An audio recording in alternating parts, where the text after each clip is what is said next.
Fifth క్లాస్లో starting పేజెస్లో ఉన్నటువంటి ముందు మాట, విద్యార్థుల సూచనలు, విషయ సూచిక మొదలైనటువంటి వాటి గురించి ఆల్రెడీ మనం చెప్పుకున్నాము. ఉపాధ్యాయ సూచనలు ఇవన్నీ కూడాను. నెక్స్ట్ వచ్చేసి ఆశించిన అభ్యసన ఫలితాలు, ఈ టాపిక్ గురించి తెలుసుకుందాము.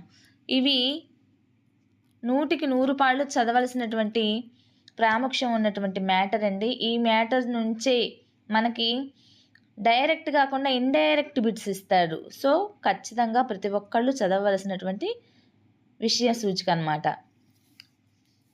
వినడం, ఆలోచించి మాట్లాడడం. విన్న, చూసిన, చదివిన అంశాలను క్రమ పద్ధతిలో సొంత మాటల్లో చెప్పాలి. అలానే చర్చల్లో స్వేచ్ఛగా పాల్గొని తమ అభిప్రాయాలను చెప్పాలి. గేయాలు, పాటలు, కథలు, సంభాషణలు, చిత్రాలు, పాత్రలు మొదలైన వాటి గురించి స్వేచ్ఛగా విద్యార్థులు మాట్లాడగలగాలి. అంతేకాకుండా మాట్లాడిన వాటిని గురించి ప్రశ్నించగలగాలి. అదేవిధంగా చర్చించేటువంటి ఆలోచన ధోరణి రావాలి. తమ పరిసరాల్లో జరిగినటువంటి సంఘటనలను సూక్ష్మంగా పరిశీలించి అంశాలను మౌఖికంగా వ్యక్తీకరించాలి. ఏం జరుగుతుంది, దానికి కారణం ఏంటి, ఇలాంటి విషయాలన్నింటినీ కూడాను ఎదుటివారికి వ్యక్తపరచడానికి కానీ, లేదంటే ఒక అంశాన్ని గురించి జరిగినటువంటి సంఘటనల గురించి పూర్తిగా క్షుణ్ణంగా మౌఖికంగా వ్యక్తపరచడం కానీ నేర్చుకోవడం అనేది వినడం, ఆలోచించి మాట్లాడడం ద్వారా ఏర్పడుతుంది. నెక్స్ట్ చదవటం, వ్యక్తపరచడం.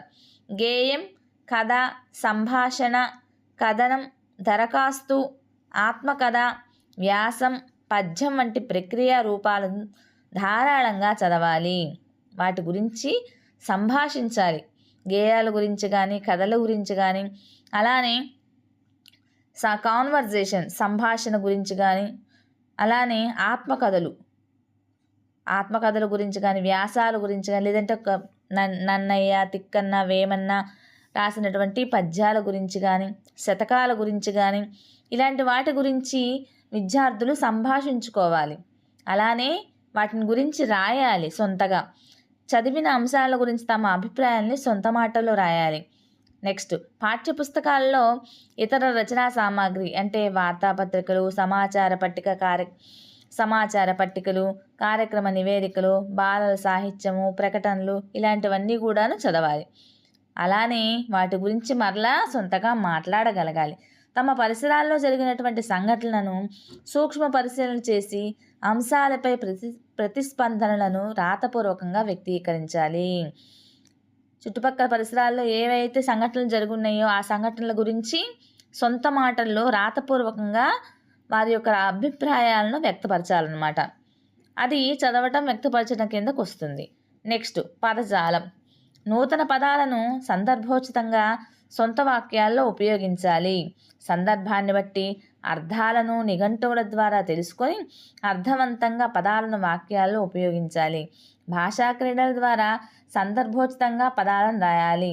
సందర్భాన్ని బట్టి ఏ మాట ఎలా మాట్లాడాలి, ఏ సందర్భంలో మనకి జటిలమైనటువంటి పదాలు కొన్ని ఉంటాయి. అవి నిఘంటువుల ద్వారా ఎలా తెలుసుకోగలగాలి, తెలుసుకున్న వాటిని అర్థవంతంగా పదాలను ఎలా తయారు చేయాలి అన్నటువంటి విషయాలన్నీ కూడాను ఈ భాషా క్రీడల ద్వారా పదజాలంలో ఏర్పడతాయి అన్నమాట. నెక్స్ట్ స్వీయ రచన. ఈ స్వీయ రచన అన్నది విన్న, చదివిన, తెలిసిన అంశాల గురించి సొంతగా రాయాలి. పాఠ్యాంశాల్లో పాత్రల గురించి, స్థలాల గురించి, సంఘటనల గురించి, సారాంశాలు మొదలైన వాటిని సొంత మాటల్లో మాత్రమే రాయగలగాలి.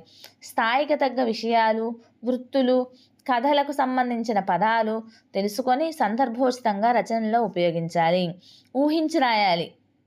ఊహించి రాయటము, సందర్భానికి తగ్గట్టుగా తమ అనుభవాలను రాయటము, చూసిన సంఘటనలను, పండుగలను గురించి సొంత మాటల్లో రాయగలగాలి.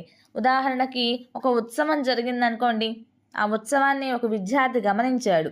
ఆ విద్యార్థి గమనించినప్పుడు తన సొంత మాటల్లో అసలు ఉత్సవం అంటే ఏంది, ఉత్సవం ఎలా జరిగింది, ఉత్సవం జరగడానికి గల కారణాలేంటి, ఇలాంటివన్నీ కూడాను తన సొంత మాటల్లోనే తను రాయగలిగేటువంటి ఆ శక్తి అనేది విద్యార్థికి ఉండాలన్నమాట. అది స్వీయ రచన స్వీయ రచన ద్వారా మాత్రమే జరుగుతుంది. సో ఆ తెలివితేటలు అనేవి పిల్లవాడికి ఉండాలన్నమాట. సో సృజనాత్మకత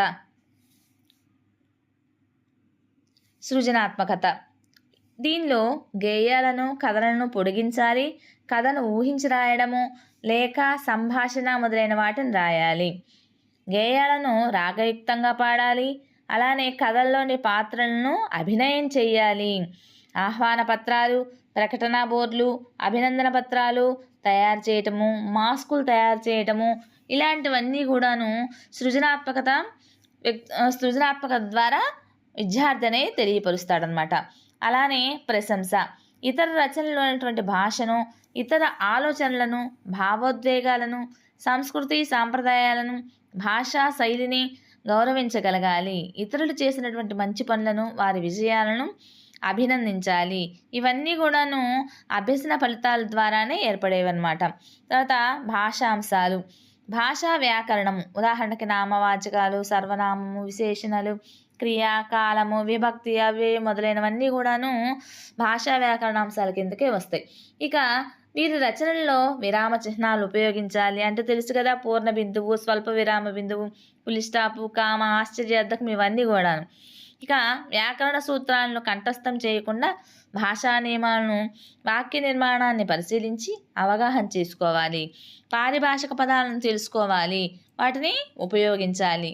ఇవన్నీ కూడాను విద్యార్థి అనేది నేర్చుకోవడం వల్ల అభ్యసన ద్వారా మనం ఆశించినటువంటి ఫలితాలన్నీ ఏర్పడతాయి అని దీని ద్వారా మనం తెలుసుకోవచ్చు. సో మనము విద్యార్థి పరంగా సంసిద్ధత పాఠాల ద్వారా, ప్రతి ఒక్క పాఠ్యభాగం ద్వారా విద్యార్థికి వినడము, ఆలోచించి మాట్లాడడము, చదవటము, వ్యక్తపరచడము, పదజాలము, స్వీయ రచన, సృజనాత్మకత, ప్రశంస, భాషాంశాలు మొదలైనవన్నీ కూడాను తెలుసుకోగలగాలి, క్షుణ్ణంగా నేర్చుకోగలగాలి.